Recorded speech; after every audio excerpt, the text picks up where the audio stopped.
성형외과 상담 갈 때 지금 말씀드리는 이 8가지 꼭 알고 가세요. 지금 제가 말씀드리는 이 8가지를 꼭 알고 가시면은 비용도 아끼실 수 있고 정말 만족스러운 성형 결과도 얻으실 수 있을 겁니다. 만약에 시간이 많이 없으신 분들은 1번, 5번, 7번 내용만 꼭 확인하고 가세요. 자, 첫 번째입니다. 본인이 뭘 원하는지를 먼저 생각을 한번 해보세요. 제가 이거에 대해 얘기를 할 때 보통 사진 같은 거를 한번 챙겨보라고 얘기를 많이 하는데, 나는 어떤 스타일을 조금 좋아하는 것 같아. 쉽게 얘기하면은 쌍꺼풀이 높은 거, 쌍꺼풀이 낮은 거, 또는 꼬리가 올라간 거, 낮은 거, 코가 오뚝한 거, 아니면 조금 더 낮지만은 모양만 조금 괜찮은 거, 이렇게 본인이 원하는 스타일을 본인 스스로가 좀 정리할 필요가 있어요. 그러지 않으면은 성형외과 의사가 원하는 방향으로 갈 수도 있고, 본인이 원하지 않고 성형외과 의사도 그냥 적당히 맞춰서 이런 결과에 성형수술로 기여될 수도 있기 때문에 본인이 어떤 스타일과 어떤 모양으로 가고 싶은 건지를 먼저 정하는 게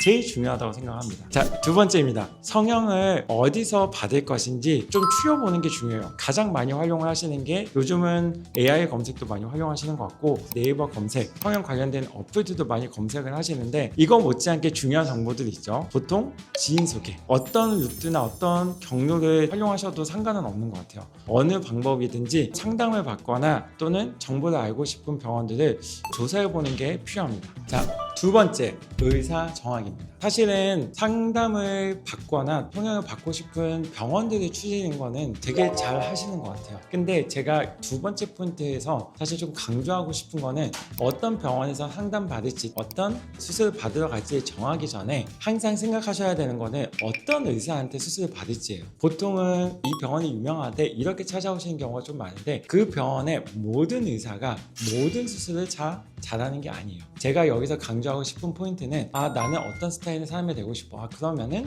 인코를 할 거야. 이렇게 정하셨으면은 어떤 의사한테 상담을 받을지를 꼭 고민 한번 해보세요. 세 번째, 범위 좁히기입니다. 의사 정하기를 하라고 하면은 보통은 정말 리스트를 많이 만드세요. 어떻게 보면 2, 30명을 만드시는 분들도 있어요. 실제로 2, 30명한테 상담을 받을 수 있나? 사실은 그렇지 않죠. 상담하다가 진이 다 빠지실 거예요. 어쨌거나 모든 분들한테 다 상담할 수도 없고 모든 분들한테 다 물어볼 수도 없어요. 그래서 보통은 제가 많아도 5개, 2-3개 정도 추려보라고 하는데, 여기가 사실은 조금 어려울 거라고 봅니다. 여기에서 결정장애가 좀 오실 건데, 저는 조금 두루뭉술하게 얘기하면 어떻게 하셔도 사실 큰 차이는 없다고 봐요. 다른 말로 하면은 좋은 의사분들이 많으시기 때문에 충분히 여기까지는 어느 정도 범위만 좁히셔도 된다고 생각합니다. 더 중요한 거는 네 번째 있다고 봐요. 네 번째, 의사가 나랑 대화가 잘 되는가, 또는 의사가 나의 수술에 관심이 있는가입니다. 제가 아까 말했던 것처럼 수십 명 또는 수백 명의 모든 의사들이 어느 정도 검증이 된 의사분들 찾으셨으면 다 수술을 잘할 겁니다.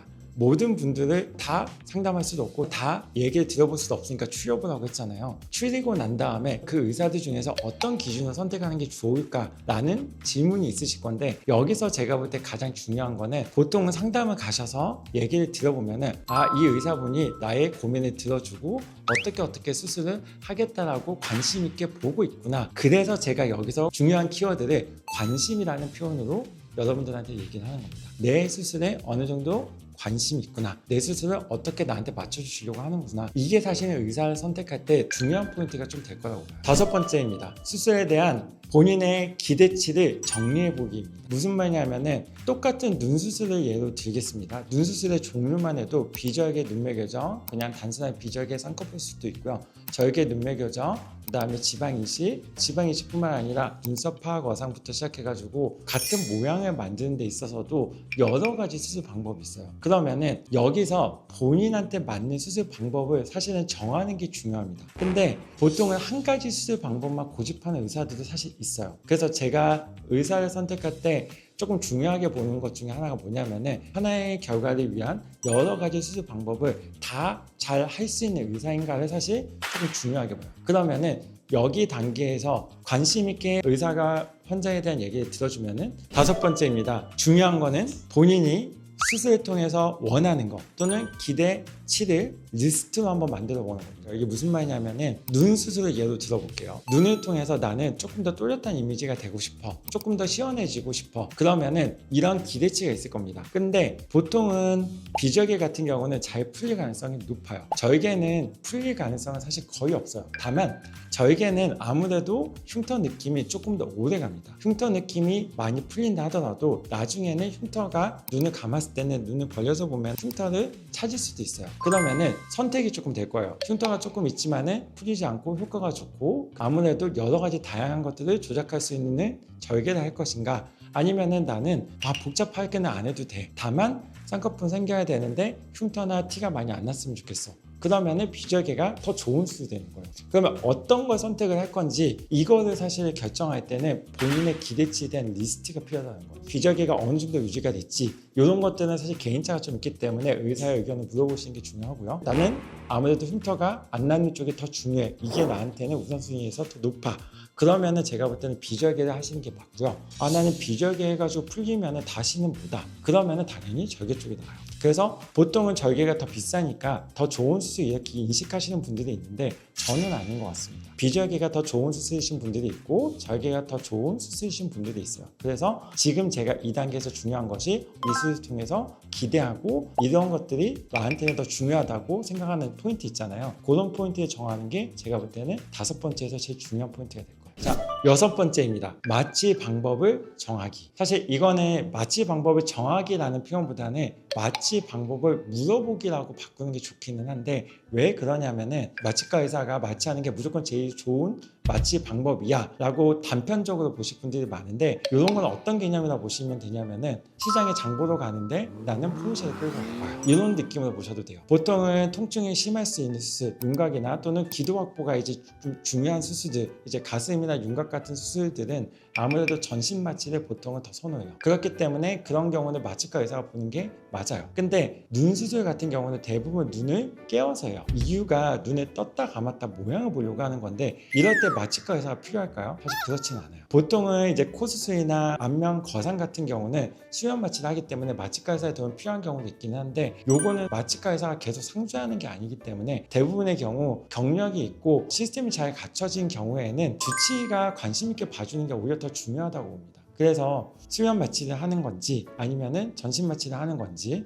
또는 국소 마취를 하는 건지 이것들을 물어보는 게 중요하고요. 좀 정답이 정해져 있기는 해요. 제가 말했던 것처럼 눈 수술을 전신 마취해서 하는 경우에는 오히려 모양적인 만족도가 떨어지실 거고요. 안면 거상이나 코 수술 같은 경우는 이제 중간 영역이기는 한데, 각각의 제가 말했던 것처럼 무조건 단편적으로 마취과 의사가 보는 게 맞아 이렇게 볼 수도 있지만은 반대인 경우도 조금 있어서, 이런 경우는 설명을 한번 요구해 보시는 게 제가 볼 때는 정답의 여부를 떠나서 이렇게 자신 있게 신경 써서 해주시는구나, 요거를 설명 듣는 것만 해도 안심이 되고 이걸 통해서 수술을 하시는 분들도 조금 조심해서 보지 않을까, 그런 맥락에서 요거를 제가 6번째로 꼽았습니다. 7번째입니다. 제일 중요하죠. 가격입니다. 가격을 제가 최저가를 고르라고 얘기하고 싶은 걸까요? 절대 아닙니다.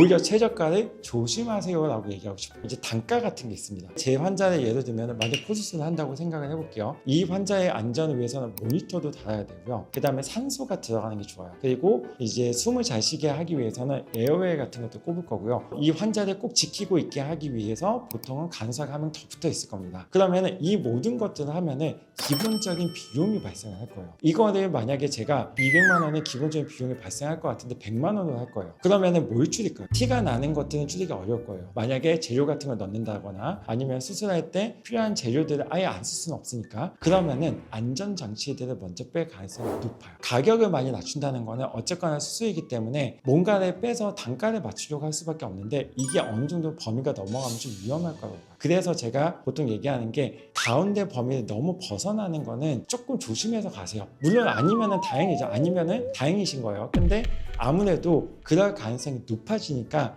너무 최저가, 너무 최고가 이런 것들은 이유가 있으면 괜찮지만은 터무니가 없을 때는 좀 피하시는 게 제가 볼 때는 위험한 수술 또는 조금 이상한 수술을 하지 않는 가장 중요한 포인트가 되지 않을까 생각합니다. 마지막 8번째입니다. 재수술이나 AS에 관한 거를 수술 전에 한번 물어보세요. 저는 이런 거 가지고 사실은 장난을 치거나 거짓말하는 병원은 별로 없다라고 생각을 해요. 사실은 또 그렇게 믿고 싶기도 하고요. 근데 수술 후에 물어보는 것보다는 아무래도 전에 AS 기간은 얼마나 되나요? AS의 기준은 무엇인가요? 이런 것들은 물어볼만 하고, 이런 것들은 상담 실장님도 얘기를 잘 해줄 겁니다. 나는 2년이 아니라 3년 해주세요. 뭐 이런 걸 요구하는 것보다는 어느 정도 가이드라인이 있고 규칙적으로 또는 어떤 정책적으로 가이드라인을 가지고 있는 병원인지 이런 거를 확인하는 목적으로 물어보라는 거니까, 제 생각에는 그런 것들 기준을 가지고 있고 정책적인 것들을 잘 지키고 있는 병원이라면 충분히 믿으셔도 될 거라고 생각합니다.